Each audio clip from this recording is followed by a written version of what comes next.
2020 terkait dengan pelayanan rapid test di puskesmas.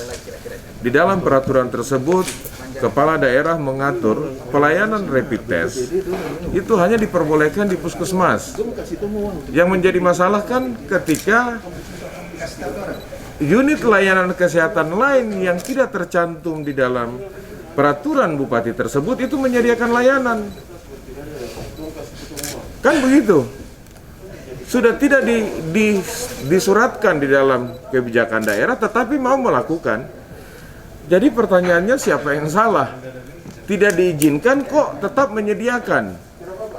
Kan gitu. Kenapa kami mengambil langkah itu? Rekan-rekan pers harus tahu ada dua kebijakan untuk pelaku perjalanan untuk mencegah COVID. Kebijakan yang pertama untuk pelaku perjalanan adalah rapid test. Iya kan? Yang kedua adalah surat keterangan bebas ILI, influenza like illness.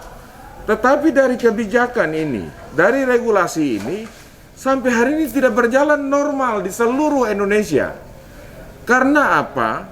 Puskesmas mengeluarkan surat ILI ketika mau terbang, sama KKP, sama Kementerian Perhubungan bilang tidak boleh, harus rapid test. Kan gitu. Nah, kenapa fasilitas kesehatan yang tidak direkomendasikan itu mau menyediakan? Pertanyaannya, setelah positif, apa yang dibuat oleh klinik? Ingat, wabah ini adalah masalah kegawat daruratan kesehatan masyarakat. Kalau berbicara tentang kesehatan masyarakat, maka itu role-nya puskesmas. Kalau berbicara tentang klinik, berbicara tentang rumah sakit, itu berarti berbicara tentang medis, klinis. Itu fungsinya dokter spesialis, dokter gigi. Jadi, pelaku perjalanan, itu dia bukan orang sakit. Dia harus dijaring, dia harus di-manage. Kan gitu. Di-manage oleh puskesmas supaya ketika sakit, ditahu IgG atau antibodinya reaktif, ada langkah-langkah selanjutnya. Saya mau sampaikan siang ini, kasus positif atau kasus reaktif dari antigen positif reaktif di klinik atau rumah sakit. Dan akhirnya dijadi kasus, ditemukan oleh petugas kami, itu berasal dari klinik-klinik swasta. Bahkan apotik menyediakan itu. Fungsi apotik itu bukan fungsi medis di sana. Fungsi penunjang medis. Ini yang saya heran, rekan-rekan media juga jadi terpancing. Surat kami itu surat resmi. Ini gawat darurat, ini wabah. Kami tidak mengambil keuntungan apapun daripada bisnis rapid test. Dan mulai hari ini rapid test yang berlaku di Mimika itu 75.000 di puskesmas. 75.000 Pak ya? 75.000. Jadi begini, bukan persoalan pada biaya. Saya sudah bilang, biaya yang 600.000 kalau dilihat, yang berbayar itu siapa? Anak sekolah tidak berbayar, PNS tidak berbayar, iya kan? Pegawai vertikal tidak berbayar, orang pendamping jenazah tidak berbayar. Jadi sebagian kecil saja yang berbayar. Kenapa berbayar mahal? Kita tahu bahwa akhirnya pelaku perjalanan itu bisa di-keep, bisa di-manage. Dan hari ini kenapa kita turunkan menjadi 75.000? Fakta menunjukkan dari semua kasus yang ditemukan sampai hari ini, kasus dari pelaku perjalanan tidak mencapai 1%. Gitu. Jadi sebenarnya rapid test tidak berguna. Yang berguna adalah ILI. Namun regulasi di pusat harus dikelirkan. Mau pakai rapid test atau mau pakai ILI. Yang meringankan masyarakat adalah ILI. Karena semua kabupaten belum tentu mampu membeli rapid test. Kan gitu. Nah, yang saya dikejar belakangan ini adalah klinik, apotik. Apotik itu memang apa ujinya? Kami pikir kami akan berkoordinasi dengan PTSP untuk kemudian izinnya dicabut aja. Ada sanksi ke mereka kan? Sudah pasti dong, sudah pasti. Saya sudah meminta. Jadi media juga ingin, hanya saja media tidak fair. Sumber surat kami jelas saya tanda tangan. Tapi media mendapat sumber itu dari WA, itu surat dinas loh. Aturan surat dinas, itu surat membalas surat.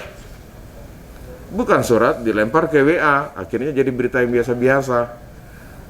Common sense itu hanya bisa dilawan dengan common sense. Tetapi kalau sesuatu yang bukti harus bisa diklarifikasi dengan bukti. Jadi sudah resmi Pak ya 75.000. Iya, sudah resmi 75.000 mulai hari ini. Bukan karena isu itu, tidak. Kami sudah menyiapkan ini dari bulan lalu. Gitu. Pak Ray, untuk 75.000 rupiah itu pelaku perjalanan juga. 75 begini. Baru teman-teman pers ini, rapid test antibody kami siapkan 75.000 untuk pelaku perjalanan, titik. Di puskesmas, Pak ya? Di puskesmas, tidak di layanan lain. Karena puskesmas kami tambah satu puskesmas, yaitu puskesmas Kuamki. Jadi 8 jadi 9. Oke. Kalau saya bilang Kuamki berarti Kuamki Narama. Kalau saya bilang puskesmas Timika berarti Kuamki Baru. Oke? Enggak. Saya berbicara nama puskesmas berdasarkan surat keputusan dan izin operasionalnya. Pak Ray, kalau masih ada klinik atau apotek yang itu melakukan, Kami akan memanggil.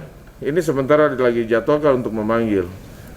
Pertanyaan kepada klinik, kalau Anda menemukan pelaku perjalanan positif, Anda bikin apa? Pelayanan kesehatan itu dari hulu sampai hilir. Mencari kasus, menemukan kasus, tangani sampai selesai. Jangan dikasih biar. Kan gitu.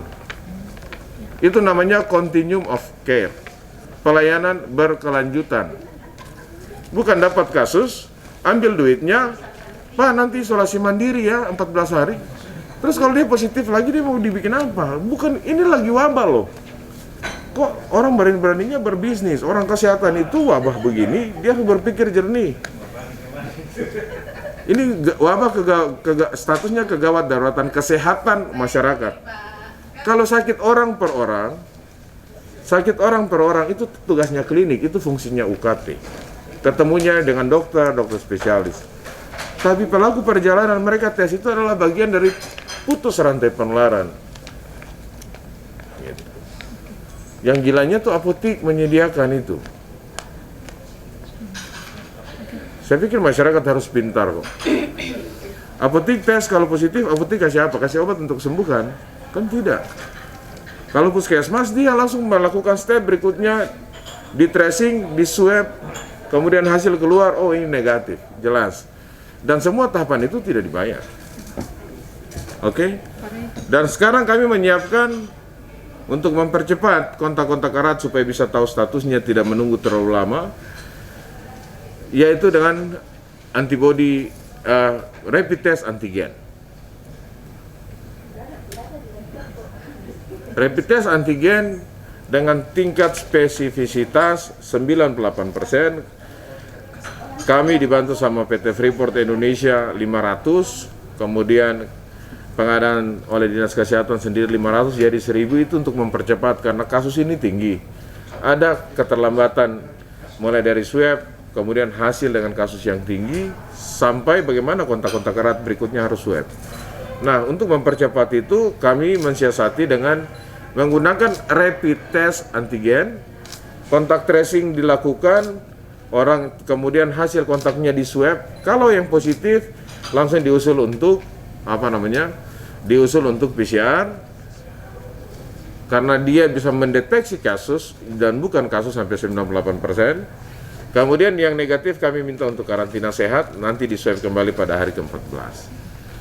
Oke. Nah, dengan cara begitu akhirnya beban kapasitas pemeriksaan di rumah sakit baik di klinik Kuala Kencana maupun di RSUD makin berkurang, kemudian orang juga tahu statusnya jauh lebih cepat. Saya pikir hasil kontak erat, hasil ini dalam minggu ini mulai turun, gitu. turunnya berapa ini? Berapa banyak? Dari sisi angka reproduksinya apa? Angka reproduksi memang masih ada di atas 1. Tapi masih jauh lebih rendah dibandingkan 2 minggu lalu. Jadi mesin PCR sejak hari Kamis sampai Jumat ya, saya lupa, itu mengalami kerusakan. Oke? Yang mana ya Pak? Di RSUD. Sehingga RSUD saat ini belum bisa melakukan pemeriksaan spesimen. Apa solusinya? Yaitu kami melakukan koordinasi, Dinas Kesehatan melakukan koordinasi dengan klinik Kuala Kencana Kemudian Pak Direktur juga melakukan komunikasi dan saya juga dengan provinsi. Jadi akhirnya kita berbagi. Ada spesimen misalnya dari RSMM, dari RSMM, RSUD, dan tim swab kabupaten, Dinkes kabupaten itu ada spesimen yang dirujuk ke klinik Kuala Kencana, ada juga yang dirujuk ke Jayapura, ke Labkes atau Puslitbang. Dengan memang batas maksimal hanya 30 spesimen per hari. Kami mensiasati itu bagaimana supaya hasil tetap bisa keluar, terutama dari kontak-kontak erat yang dijaring, bukan dari kasus yang datang ke rumah sakit dengan gejala ya. Kalau dengan gejala itu langsung di swab dikirim ke Jayapura, tapi kalau kontak erat dari kasus, kami jaringnya dengan itu rapid test antigen. Ada yang positif, misalnya kemarin dari 185 ada 7 yang positif. Yang positif itu kami meminta untuk melakukan karantina mandiri sambil dipantau oleh puskesmas. Gitu, sampai dipantau oleh puskesmas. Nanti ke hari 14 kami swab, kalau dia negatif ya sudah kami rilis itu negatif. Hanya itu untuk mestinya kan harus lanjut ke PCR. Tapi di provinsi juga lebih kurang yang waiting list.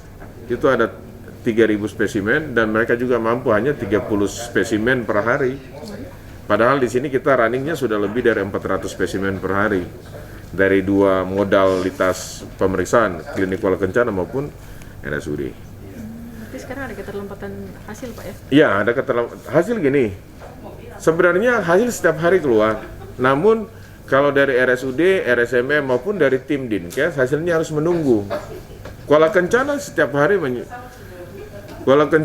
hari melaporkan kasus, tetapi hampir sebagian besar dari spesimen, dari 400 spesimen, 30 dari RSUD, RSMM, dan dari Dinas Kesehatan, sisanya dari Tembagapura.